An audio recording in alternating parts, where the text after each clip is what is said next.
Hi, hello, வணக்கம். Welcome back to our channel. எங்கள் அம்மாவோட பர்த்டேக்கு நான் செஞ்ச கேக் எப்படி இருக்குன்னு பார்த்துட்டு கமெண்ட்டில் சொல்லுங்கள். இப்போ அந்த கேக் நான் எப்படி செஞ்சேன்றது பார்க்கலாம். ஃபஸ்ட்டு 3 எக் எடுத்து எக்கோட ஒயிட் மட்டும் தனியாக பிரித்து எடுத்துகிட்டு எக் ஒயிட்டை நல்லா பீட் பண்ணி எடுத்துக்கோங்க இந்த மாதிரி. அதுக்கப்புறமா வெண்ணிலா எசன்ஸ் ஊற்றி மறுபடியும் பீட் பண்ணி எடுத்துக்கலாம். நான் இந்த வாட்டி 3 எக் ஆட் பண்ணி செய்கிறேன் 1 kg கேக்கு. அதுக்கப்புறமா எக் யோக்ஸ் கொஞ்சம் கொஞ்சமாக ஆட் பண்ணி நம்ம பீட் பண்ணி எடுத்துக்கலாம் நல்லா ஃப்ளஃபியாக. நான் இந்த கேக்கோட மெஷர்மெண்ட்ஸ்லாம் டிஸ்கிரிப்ஷனில் கொடுக்குறேன். வேணால் செக் பண்ணி பார்த்துட்டு வீட்டில் ட்ரை பண்ணி பாருங்கள். இப்போ நல்லா ஃப்ளஃபியாக பீட் பண்ணி எடுத்ததுக்கப்புறமா சுகர் நான் 3 பேட்சஸாக ஆட் பண்ணிக்கிறேன். உங்களுக்கு 2 பேட்சஸாக போட்டுக்கோங்க. ஒரேடியாக போட்டுட்டிங்கன்னா தண்ணியாகிடும் பேட்டரு. அதுக்கப்புறமா 50 கிராம் ஆயில் ஆட் பண்ணிவிட்டு நல்லா ரொம்ப நேரம் பீட் பண்ணக்கூடாது, ஆனால் ஃபுல்லாக நல்லா மிக்ஸ் ஆகிருக்கணும். அடுத்து நம்ம மெஷர் பண்ணி வச்சுருந்த மைதா, அது கூட நம்ம 1 பிஞ்ச் சால்ட் ஆட் பண்ணிக்கணும். அப்போ தான் நம்ம போட்ட சுகர் அதுக்கேற்ற மாதிரி கரெக்டாக ஈக்குவலைஸ் ஆகி நமக்கு அந்த டேஸ்ட் நல்லாயிருக்கும்.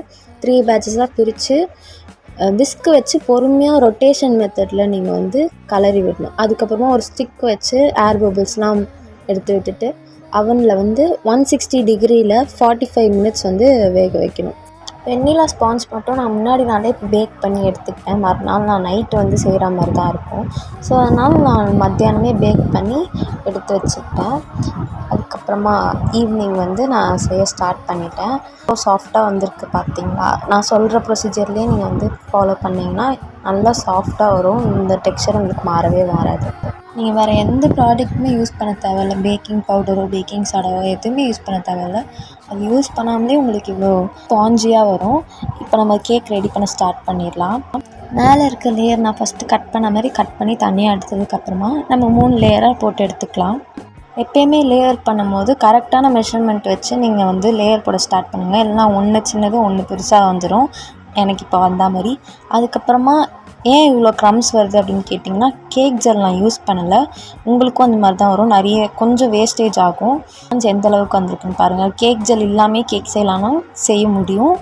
பண்ணுற மெத்தட்லேயே நீங்கள் பண்ணிங்கன்னா உங்களுக்கு கேக் ஸ்பாஞ்ச் ரொம்ப சூப்பராக வரும். நெக்ஸ்ட்டு நம்ம க்ரீம் ரெடி பண்ண ஸ்டார்ட் பண்ணிடலாம். விப்பிங் க்ரீம் எப்பவுமே செய்யறதுக்கு ஒரு 20 மினிட்ஸ்க்கு முன்னாடி எடுத்து வெளியே வச்சுருங்க. அப்போ தான் நம்மளால் பீட் பண்ண முடியும். நான் மேலே டெக்கரேஷனுக்கு கிளேஸ் கலர் போட்டு ரெடி பண்ணி வச்சுக்கிறேன். ரெட் கலர் தான் நான் வச்சு டெக்கரேஷன் பண்ண போகிறேன். ஸோ ரெட் கலர் வச்சு நான் மிக்ஸ் பண்ணி எடுத்துக்கிறேன் கிளேஸை நல்லா.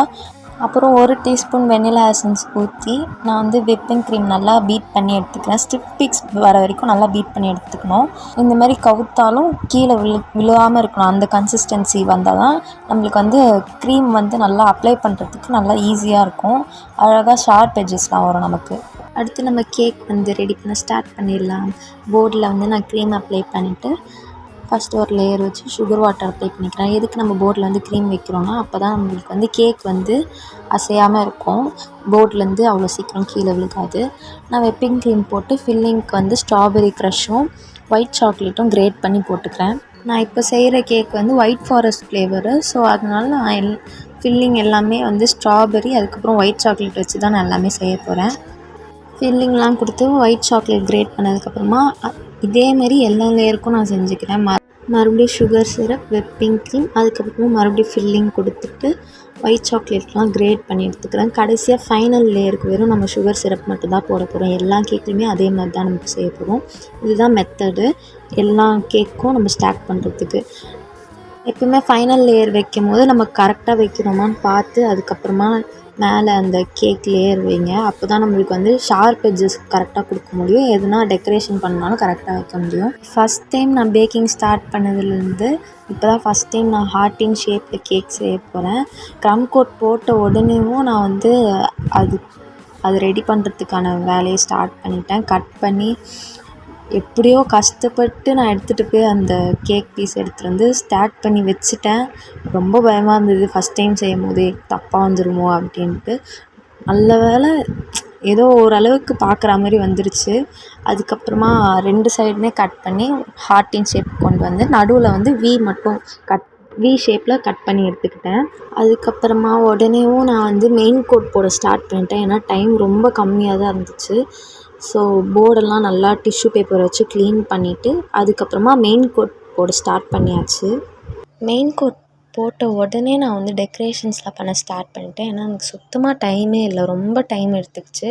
அதுக்கப்புறமா ட்ரிப்பிங்ஸ் கொடுத்துக்கிட்டேன், கிளேஸ் வச்சுட்டு. அதுக்கப்புறம் ரோசட் நாசரில் வந்துட்டு குட்டி குட்டியாக ட்ராப்ஸ் மாதிரி வச்சு எடுத்துக்கிட்டேன் கேக் ஃபுல்லாக. அதுக்கப்புறம் அதே கிளேஸை வச்சு நான் வந்து நேம் போட்டு எடுத்துட்டேன் கேக். ஃபைனலாக எனக்கு பிடிச்ச டாப்பர் எல்லாமே வந்து கேக் மேலே ஸ்டாக் பண்ணிவிட்டு அப்புறம் அங்கங்கே சுகர் பால்ஸ் வந்து ஸ்ப்ரிங்கிள் பண்ணி எடுத்துக்கிட்டேன்.